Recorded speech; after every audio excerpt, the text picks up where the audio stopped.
Құрметті көрермен, баршаңызға сәлем. Бүгінгі сұхбатымыздың қонағы еліміздің мәдениет қайраткері, өнертанушы, коллекционер, этнограф, ұлттық кәдесыйлар компаниясының негізін қалаушы, кәсіпкер Бахаргүл Төлегенқызы. Қош келдіңіз сұхбатымызға. Рахмет, қуаныштымын. Отандық өнімдерді өндіру, халыққа ұлттық өнерді заманауи түрде жеткізу туралы идея осы кәсіпкерліктің бастауында осы негізгі идея қайдан пайда болды сізде? Бұл ұлттық өнерге халқымыздың ұлттық құндылықтарына деген сүйіспеншілік маған бала жастан пайда болды деп айтуға болады. Осы қаймағы бұзылмаған ұлттық өнерді кішкене күнімнен бастап сондай отбасында көріп өстім деп айтуыма болады.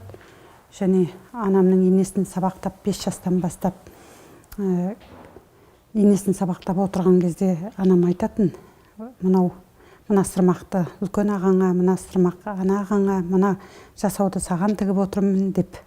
Түске кіз, киім жапқыш, төсек жапқыш, сырмақ, бізге істе деп көптеген өнерді білетін анам жарықтық. Барлығын мен өзім 40 жасқа дейін анам қасымда болды, 42 жасыма дейін. Бәрін үйретті деп айтуыма болады. Осы ұлттық өнерді. Сол.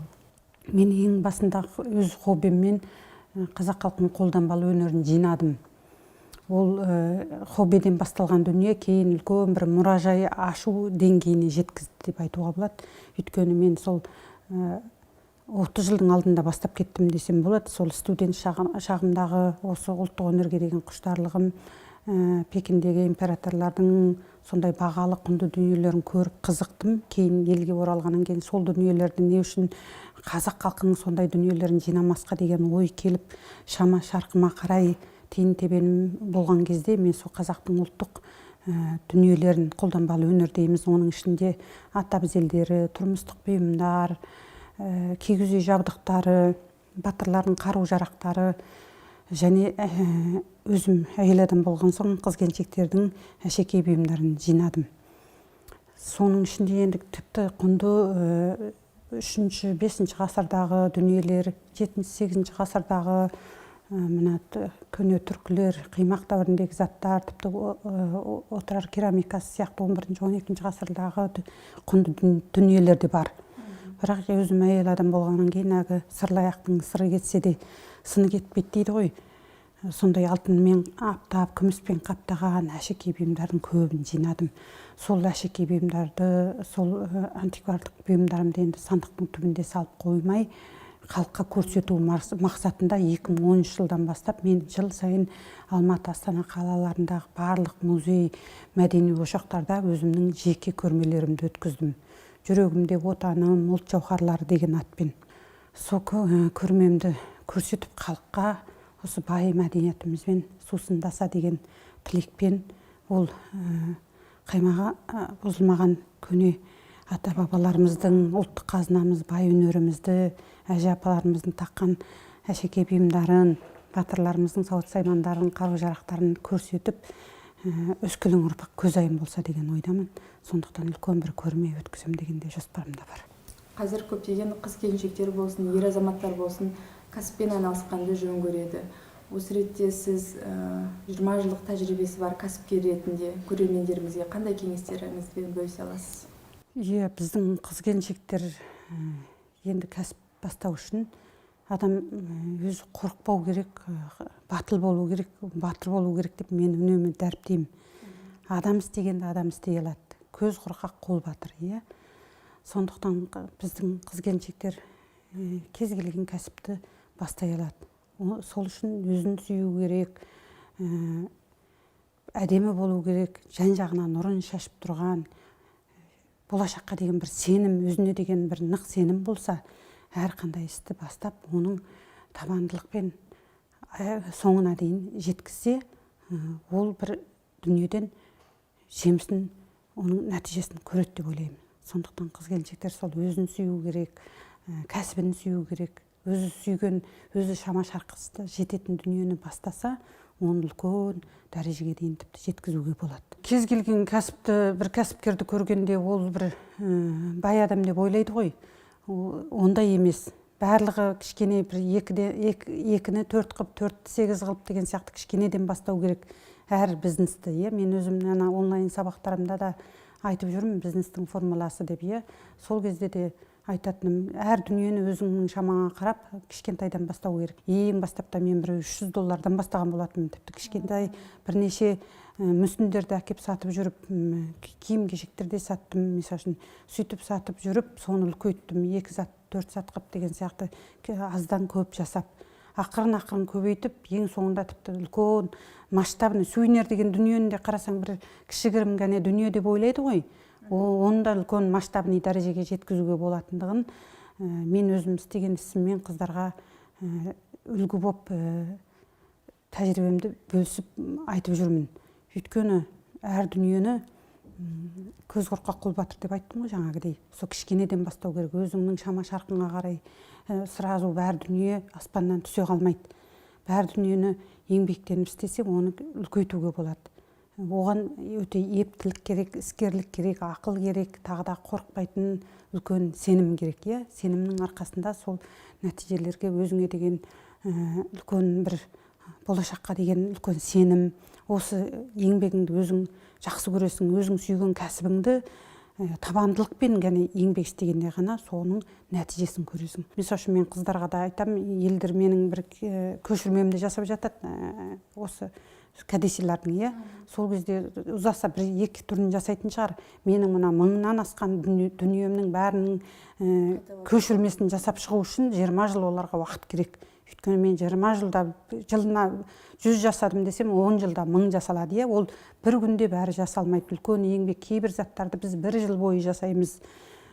Қашан ол бірінші дизайнын ойластырып, оны қалыбын ашып, заводқа беріп, жасатып келген кезде ол сәтті шықса жақсы, сәтті шықпай қалса қайта жасау керек. Кейбір тіпті сәтті шыққан дүниелерде де рынокқа, базарға түсірген кезінде, осындай халыққа ұсынған кезінде ол өтпей қалатын. Ол да мүмкін. Кейбір тіпті жаман жасалып қойды, осы өтпейді деген дүниені халық сұрап алып кетіп жатады. Соның бәрі өте мына жерде бизнестің өте бір қамқуыт, бұл жерде бір немнесі жатыр да.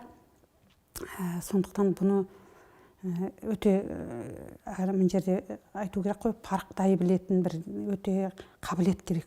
Бұл өзіңе деген сенім, тағы да адам бір өте іскерлік қабілет болу керек. 4 құбылаң тең, өзің материалдық бай болғанымен, бірақ рухани да бай болуың керек. Ол өнерге, ол кәсібіңе деген сүйіспеншілік, махаббат болу керек та, оны сүюің керек. Жан-жағыңа нұрыңды шашып тұру керек. Сонда ғана ол дүниеден бір нәтиже көруге болады.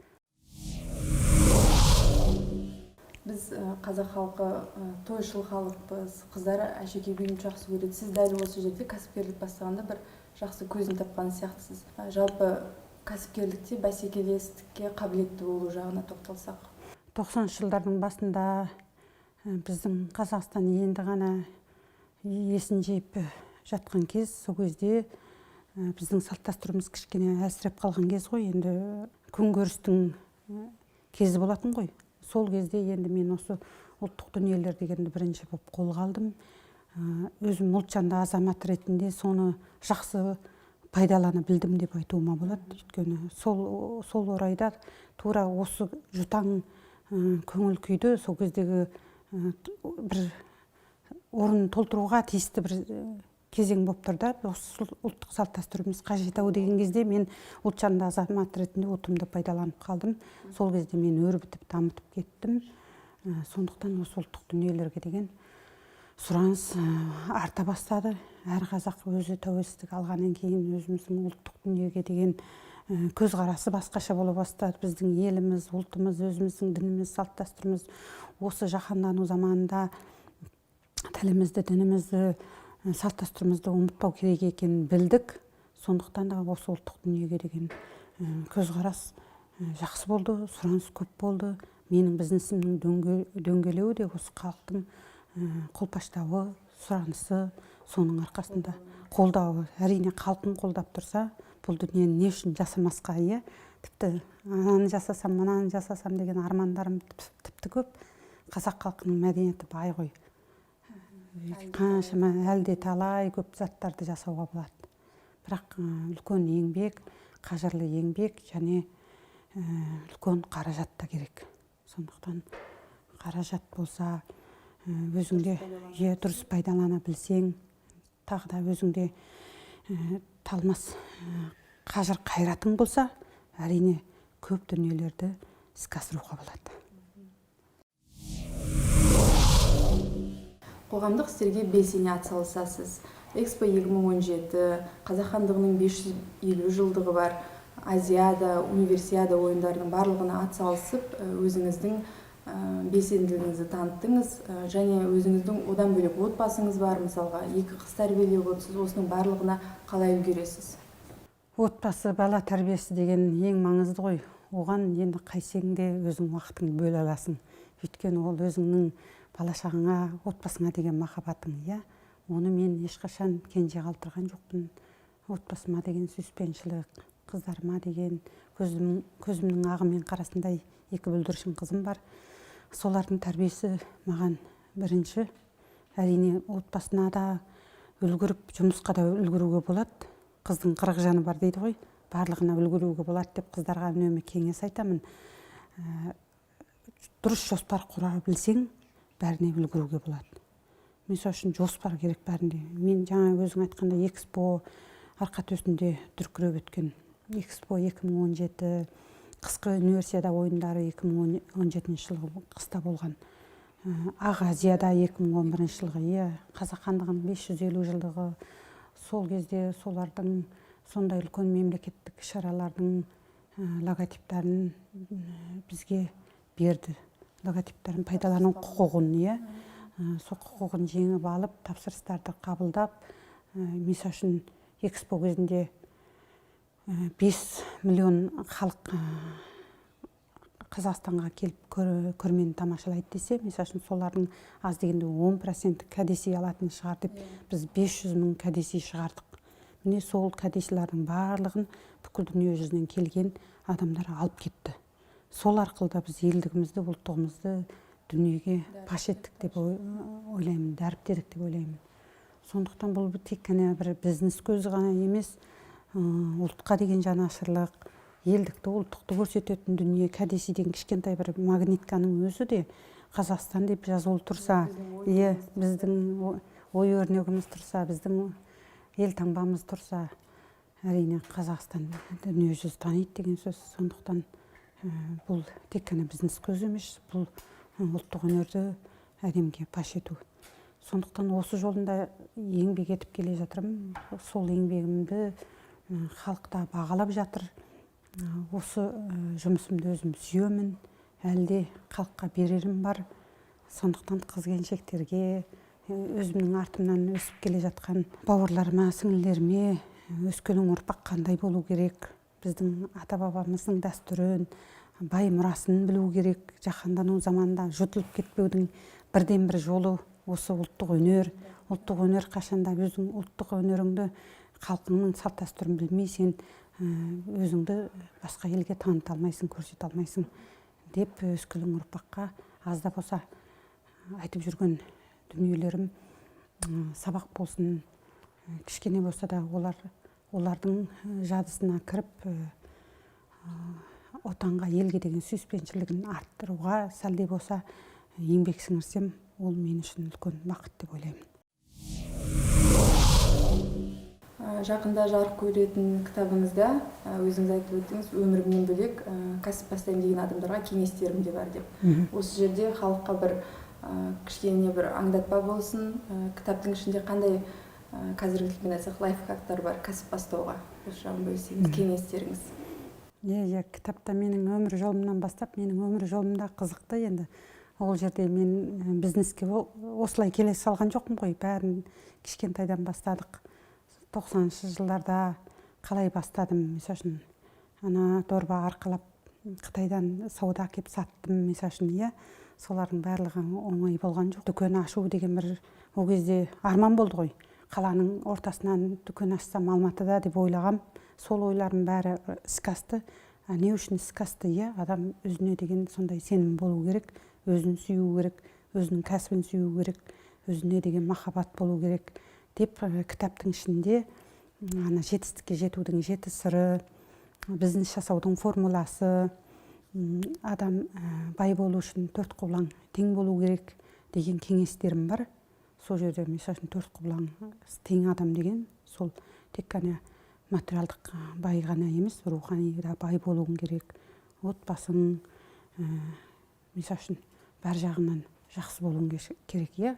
Оған жету үшін өзің рухани бай болып, жан-жағыңа нұрын шашып, елге кеңес бере алатын, жетістікке жету үшін табандылықпен еңбек ететін қабілетіңді, еріншек болмай, күнде бір күнімді мен шынын айтқанда босқа өткіздім деп айтпаймын, жалқаумын деп айтпаймын. Өйткені 5 минут уақытым болса да босқа кеткен жоқ. Бір жексенбі күндерде, бір жылда бір 10 күнде де қарқып демалмаймын. Өйткені жексенбі күндері бала шағамның қасында болдым дегенмен де ойымда жұмыстарым жүреді. Жұмыстарды, пландарым, жоспарларым, соны іске асырғанша мен тынбай еңбек етемін.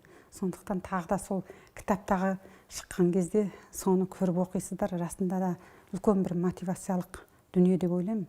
Қыз-келіншектер әзір ана фэн-шуй дейміз, буддизм дейміз, сондайларға табынып жатады ғой. Жол ашады екен. Ол кәдімгі оны тыңдай салған мен жол ашпайды. Фэн-шуйды насихаттасам мен ақ насихаттайтын едім ғой. Сол кезде Қытайдан сол тиын тістеп отырған бақаларды, бүркітті, немнені, Индияның пілдерін, солардың бәрін әкеп сатып насихаттасам насихаттап кететін едім ғой. Бірақ мен оларды насихаттадым. Бірінші фэн-шуйдің заттарын Қазақстанға әкеп сатып жүріп, мен осы қазақтың дүниесін не үшін шығармасқа, бұл дүниелердің сол кезде мен тиын тістеп тұрған бақаны менің сатушыларым ойбай осы бақаны көк төбеге қаратып қойсақ, осы тиын тістеп тұрған арқасынан 3 рет сипасақ, қаладағы ең биік жерге қаратып қойып, арқасынан 3 рет сипаса ақша келеді екен деп сендіріп сатып жатты. Сол бақалар өтіп жатты, елдің бәрі сатып алып жатты. Сол кезде мен ойладым, осыған не үшін табынады деп, сол асықтарды, шаңырақтарды шығарғандағы жайтым сол ғой. Содан кейін мен фэн-шуйді насихаттаймын. Ал енді қазір 20 жылдан өткеннен керісінше тағы ел сол фэн-шуйді насихаттап жатыр. Сондай бірдеме жұмыртқаны сасыған кезде желанияң орындалады дейме. Сондықтан мен ондай кеңестерді тыңдамауға шақырамын да. Әзір есімізді жиып, етегімізді жиып кезімізде 30 жыл болды тәуелсіздік алғалы. Енді қазақтың салт дәстүрін білуге, жаһандану кезінде қалай бизнесті жасаудың неше түрлі жолдары бар, е. Тіпті осы біздің өткен жолдарымызды қайталаса да болады да. Біздің не үшін сол шетелдің бірақ ана буддизмнің дүниелерін айтқанына қарай солай істеп 40 күн бірдемеге табындырып қою деген ол мүмкін емес. Біздің қазақтың салтында да аңыз әңгімелер, мифтер, ертегілер жетіп жатыр ғой. Соларға қараса да адам жол асуға болады. Ақсарбас қойыңды шал, батаңды ал, енді сондай жолдар да көп қой. Енді сондықтан мен ойлаймын, мотивациялық кітаптар дұрыс жазған, дұрыс. Бірақ соның ішіндегі ең бір жақсы, өзіңе қажетті деген дүниені ғана қабылдау керек. Бірақ табынып, соны істеуге болмайды. Бірақ өзіміздің ата-бабаның жолымен ғана жүрсеңдер, кем болмайсыңдар деп айтамын. Сондықтан мен 30 жылдан бері мен өзіміздің салт дәстүрімізді ұстандық, өзіміздің наным сенімдерімізді ұстандық, өзімізде де ырым тыйымдар жетерлік. Өмірі тыйымдар ұстаймыз ғой. Мысалы үшін отпен ойнама, табалдырықты аттама, сүтті жерге төкпе, көксөпті баспа, суға түкірме деп жатамыз. Соның бәрі тыйым ғой. Сол тыйым арқылы біз бала шағаны тәрбиеледік. Сол ата-бабаның тыйымдарының қаншалықты қасиетті екендігін, сол арқылы біз дүниетанымымызды қалыптастырып, сол арқылы біз балалар тәрбиелеп, болашақта өзіміз мына қазақ халқының осындай ғибратты ғұмыры бар екендігін, дәстүрі бар екендігін, біздің той томалақ жасауымыздың өзі де дәстүр ғой. Мысалы үшін тұсау кесу, сүндет той, бет ашар, қыз ұзату бәрі дәстүр бойынша жүреді. Сондықтан жаһандану заманында ол дәстүрді ұмытпауымыз керек. Бірақ дәстүрдің де кішкене жаңашаланып жатқан кезі бар. Ана тұсау кесер кезде, мысалы үшін бұрын ана көкшөппен кесіп жол ашық болсын деп баланы жүгіртіп жібереді ғой. Ал енді әзір жаһанданудың әсері деп ойлаймыз ғой. Тұсау кесетін баланың алдына ана доллар тастап қояды, не дейді, машинаның кілтін тастап қояды, иә. Ондай кедергілер болмау керек қой. Керісінше бала жүгіріп кетуге, жол ашық болу керек, иә. Сондай енді жаһанданудың да кішкене әсерлері тиіп жатыр. Бірақ енді дұрысын айтуымыз керек. Оны айтатын біз сияқты зиялы қауым енді жастарға сол ата-бабамыздың ғибратты өмірін айту біздің міндет. Сондықтан да мен айту менің міндетім деп соларды айтып жүремін. Осындай кездесулер жасап, қыздар ешқашан қорықпаңдар, бизнес жасауға болады. 90-шы жылдар қаншалықты қиыншылық кезде де біз соны жеңіп шықтық қой, иә. Әзіргідей мынандай интернет жоқ тіпті, иә. Бәрі сондай кезде де біз тіпті кепілдікке қоятын мүлкіміз де жоқ, кредит алу үшін, иә. Сөйтіп бірді екіге бәрі, әзір енді сол кредит алуға да болады. Тек қорықпау керек, кредит алсам бизнесім жүрмей қала ма, үйімнен айырылып қалам ба деп кредит алудан да қорқып отыратындар бар. Аны $5,000 бар деп ешқайда салмай отыратындар да бар, $3,000 бар деп. Керісінше оны оборотқа салып, $3,000, $6,000, $5,000, $10,000 қылуға болатынын мен айта аламын қыз-келіншектерге. Ол үшін сол өмір тәжірибеңнен басқа тағы да қорықпайтын өзіңнің бір тамаша қасиеттерің болу керек. Соны жетілдіруің керек. Үйренуің керек. Елдің сынықтан басқаның бәрі жұғады. Жақсы адамдардың жақсы қасиетін үйрену керек. Кино көрсең де, бір YouTube каналды көрсең де, соның жақсы жерін қабылдайтын бір қасиет болу керек. Жамандықты қабылдамау керек. Күні бойы соны көріп жатып, уақытыңды босқа өткізбеуің керек. Сондықтан бәр дүниенің бір үйге кіріп келген кезінде жан-жағыңа қарап, бір жолда ол үйде не болып жатқан түсіне қоятын адамда бір қабілет болу керек қой. Сол сияқты мен өзім түйсігіме сенемін, қабілетіме сенемін да. Мысалы үшін ондай көп интернетті, ғаламторды игермесек те, өз түйсігіңмен жұмыс істесең, ол өзіңе деген сенімділікті, сол сені жетелейді алдыға. Жаңа айтып өттіңіз, кішкентай кезімнен анамның мені осы өнерге баулығанның арқасында осындай жетістіктерге жетіп жатырмын деп. Жалпы анаңыздан қандай өсиет алдыңыз, сол есіңізде бар ма? Жақсы бір сөздері сізге айтқан, өмірде сізге бір серік болған. Шеше көрген том пішер, әке көрген оқ жанар дейді ғой.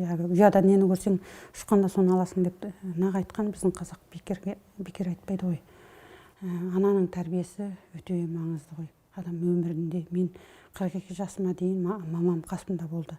Менің ең жақсы кеңесшім анам болды. Менің секретарым да сол кісі болды. Балам бағулы, отым жағулы деген сияқты мамам болған. Осы әдеміні тәрбиелеген мамам. Сол анамның тәрбиесін көрген әдемі де жаман болмады. Көріп жүрсіздер, жарқырылдап өсті. Өйткені сол шешенің тәрбиесі өте үлкен рөл атқарады. Маған да сол жалқау болмау, таңертең тұру, өзі тіпті таңертең бізден бұрын тұрып алып, бізге шайын беріп, таңертең балам ішіп алып, кешке жақын тіпті мен Мұратпен кездеспей тұрған кезімде алаңдап, тіпті жолға дейін шығып, менің машинамның келуін ана стоянкаға дейін шығып, тосып тұрады. Менің ана жүрегі деген қандай керемет дейсің. Сол сияқты балам дастарханың үнемі жайлы болсын, қонақ келсе құт келеді деп, келген қонақтарды жақсылап күтіп ал деп үнемі соны айтып отыратын. Қонақ келсе үйге қуанып қалатын. Мұраттың туысқандарымен аралас, Мұраттың туысқандарымен араластыратын да сенсің, араластырмайтын да сенсің. Сондықтан әйел, қыз, келін, қыз бала, болашақ ана екендігімді түсіндіріп жас кезімнен. Енді күйеуге шыққаннан кейін күйеуге қалай қарау керек, күйеудің туыстарымен қалай араласу керек, үйге қонақ келсе қалай, тіпті шақырған жерден қалма, шақырған жерге бармасаң шақырусыз қаласың деген сөздің бәрі есімде қатты қалғанда. Сондықтан елмен араласу керек, елдердің той-томалақтан ештемеден қалма, бәріне бар деп, туыс-туғаныңмен жақсы қарым-қатынаста бол. Біреулер ағаларым, біреулер ақша сұрап жатса, бер деп айтып отыратын. Қолыңда болмаса несін сұрайды, сен болғаннан кейін сұрап отыр ғой сенен деп сөйтіп айтқандар есімде қалғанда. Сондықтан ана тәрбиесі деген неше түрлі мақалдар мен. Жұмысыңыздағы өзіңіз айтып өттіңіз, бір әңгімеңізде тұрмысқа шықпаған қыз болды, басына орамал тағып едім, жол ашылып тұрмысқа шығып кетті деп. Осындай әңгіменің ортасында жұлдыздар да бар екен. Сізден кейін тұрмысқа шығып балалы болған деген сияқты, сол жөнінде айтсаңыз. Бір жолы біздің эстрада жұлдызымыз Мәдина Садуақасы Алматыдағы менің дүкеніме келген. Сол кезде енді келгеннен кейін қуыс үйден құр шықпа деп сыйлық бергелі жаттым. Сонда апай қолыңыздан бірдеме беріңізші, мен күйеуге шығып кетсем деді. Өзіміздің Әдемайдың бір жаулығын басына салып, сөйтіп батамды беріп жіберген едім. Содан күйеуге шығып кетті сол жылы. Сол 40-тың бір қызыр дейді, менің де батам қабыл болып қалар деп, былтыр 2020 жылдың корпоративін біз қарсы алып жатқан кезде менде 10 жыл жұмыс істейтін Мереке деген менеджер қызым бар болатын, логист болып жұмыс істейді, білікті маман.